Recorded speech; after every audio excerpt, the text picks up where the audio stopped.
In this video, I'll be explaining how to solve the counting problem using the bijective principle or bijective technique. So there are some time problems which we cannot directly count, but there is a set that we know how to count. Say for example, we know what is the counting for a binary sequence of a particular length, and we establish a bijection between the set A that we wish to count and between the binary sequence.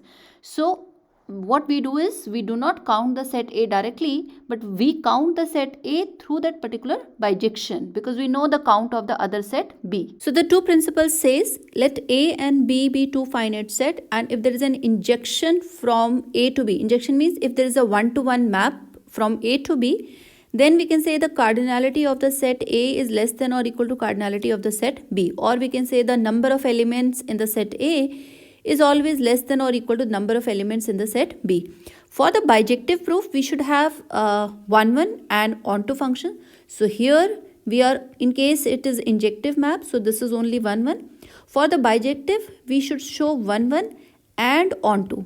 So if a function from A to B is 1 1, and so this is called injective. If it is also surjective, means if it is also onto, then we can call that there is a bijection between the two sets.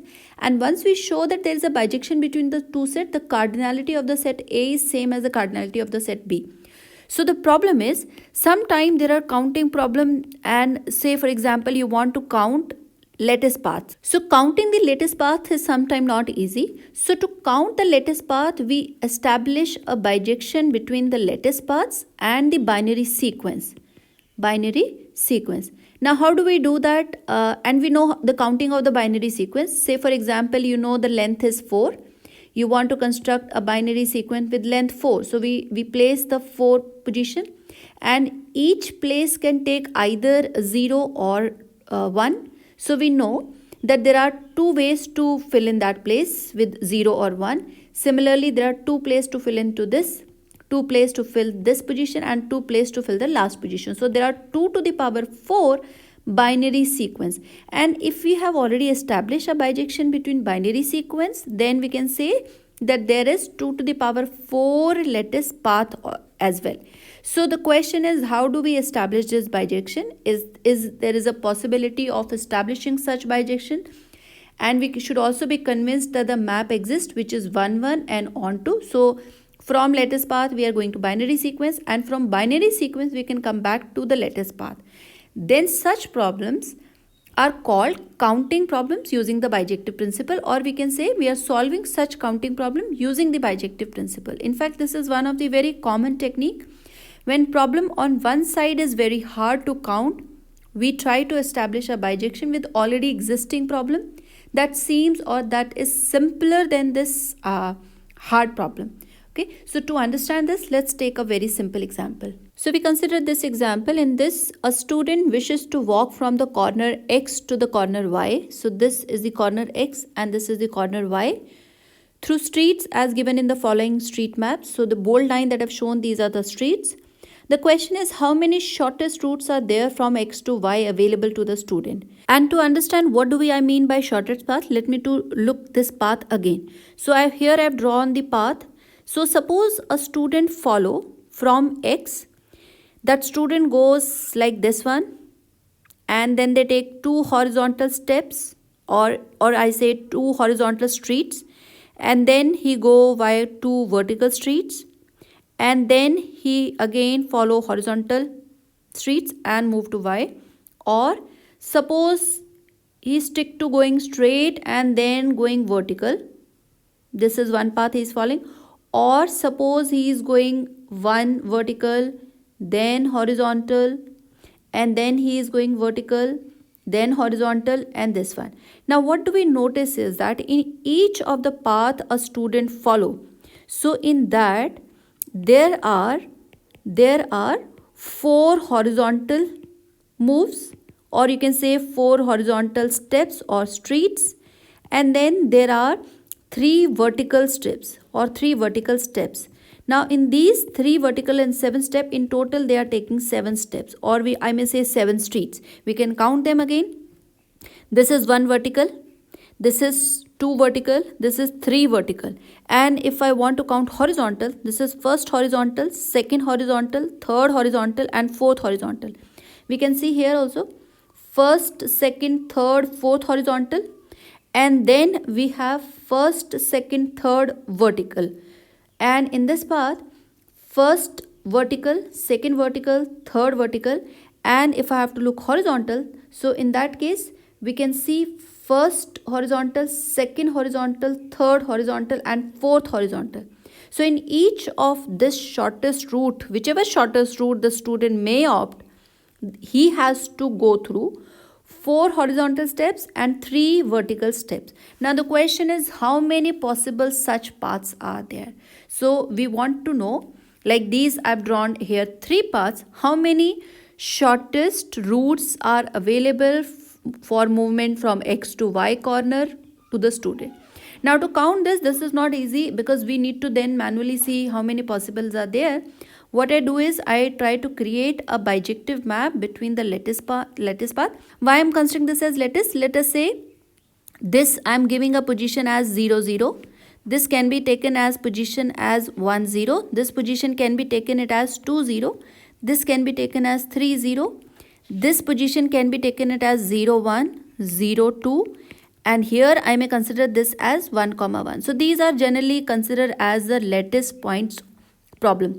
Now once you join the lattice points, we construct the lattice path. So these are the lattice paths that we have constructed.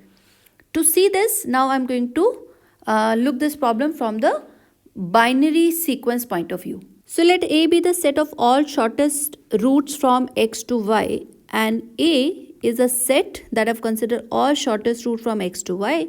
So what is my question? I want to find what is the cardinality of the set A? How many shortest routes are there?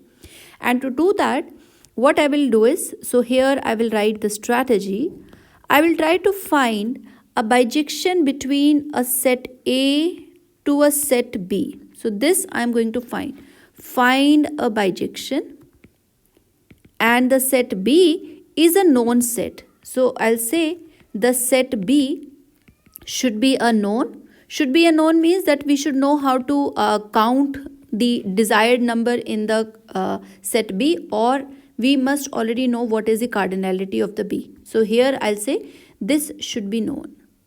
So that once you can establish a bijection, or once we are convinced with the bijection, we know the cardinality of the set B. So we can always say that the cardinality of the set A is same as the cardinality of the set B. So this is the argument basically we are trying to address.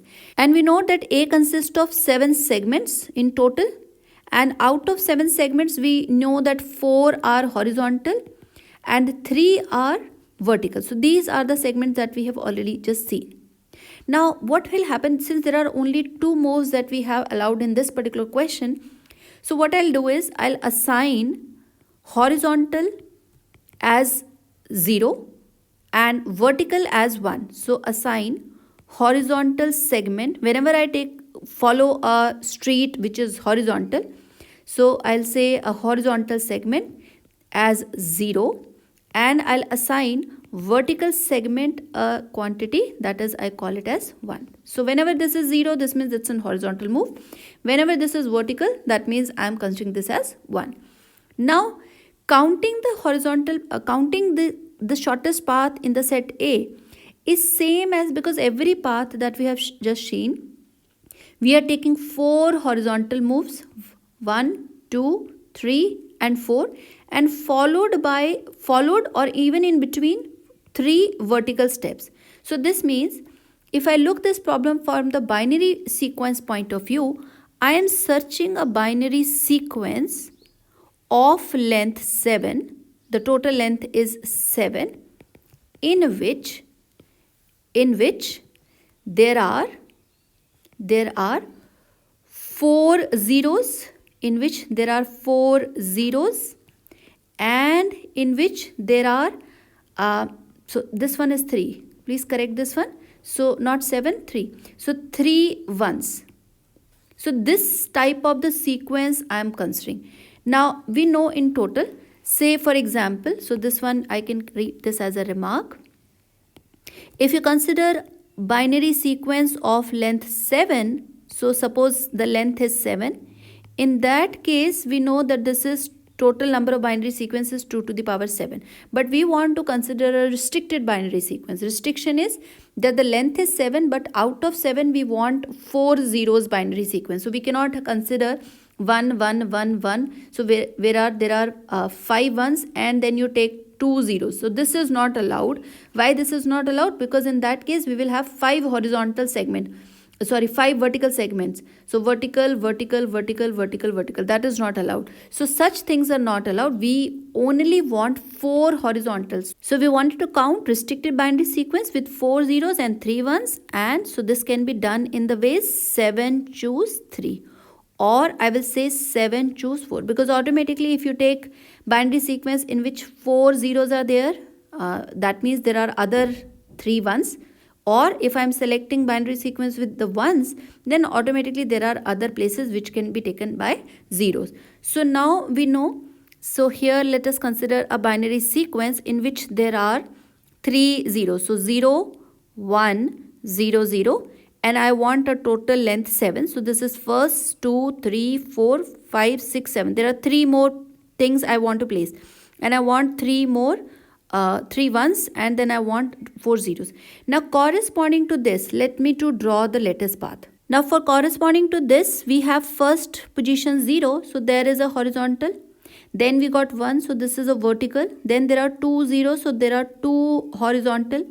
Then we got 2 vertical, there are 2 ones. And then finally we got 1 more 0. So this is how a person is reaching from X to Y. So this means it is we have seen from lattice path to binary sequence, we have designed every horizontal path will take a 0. And when I look back from binary to this one, a restricted binary in which there are 4 zeros and 3 ones, I can find the lattice path which address to this problem. We can look this one more time, say consider 1 1 0 0 0 1 0 0. So you again consider length 7, 1, 2, 3, 4, 5, 6, 7. Okay, so there is 1 more 0 extra. Remove this one. And now let's say if I want to consider this sequence, what would be the lattice path in this case? To understand the lattice path in this case, we will follow the sequence. There are 2 ones in the starting, which means there are 2 vertical. So you vertical followed by 1 more vertical. Then there are 3 zeros, so 3 horizontals like this one, 3 zeros. Then I have to take 1 more vertical, and then there is a 0. So we follow this 1 1 0 0 0 1 0. 1 is horizontal, sorry, 1 is vertical. So here I have considered vertical, vertical, horizontal, horizontal, horizontal, then vertical, and then horizontal. And so in that case also we have moved from X to Y. And the reverse is also possible. So here we can say there is a bijection between the binary set and there is a bijection between the lattice paths from X to Y. Or we can say the shortest path from X to Y. So we can say the cardinality of the set A is 7 choose 3. Or I can say 7 choose 4. This is how bijective principle help us in counting. So on one side we have the binary sequence which is easy to count. On another side we have a little hard problem which initially we do not know what is the method to count. So in general we can say if we are considering a m plus 1 and n plus 1 rectangle grid in which there are m plus 1 vertical streets and n plus 1 horizontal street, then the number of shortest routes from the southwest corner X to the northeast corner Y. So in that case, let's say if these points, there are more points and we want to reach from X to Y, these are same as the number of binary sequence of length m plus n with m zeros and n ones. So in this case, this would be the most general formula. So such problems can be tackled because now we know that there is a bijection between the horizontal vertical steps involving in that rectangular problem and the binary sequence problems, and which can be counted in this ways. I will take some more example to explain the bijective principle with some other problems in my next video.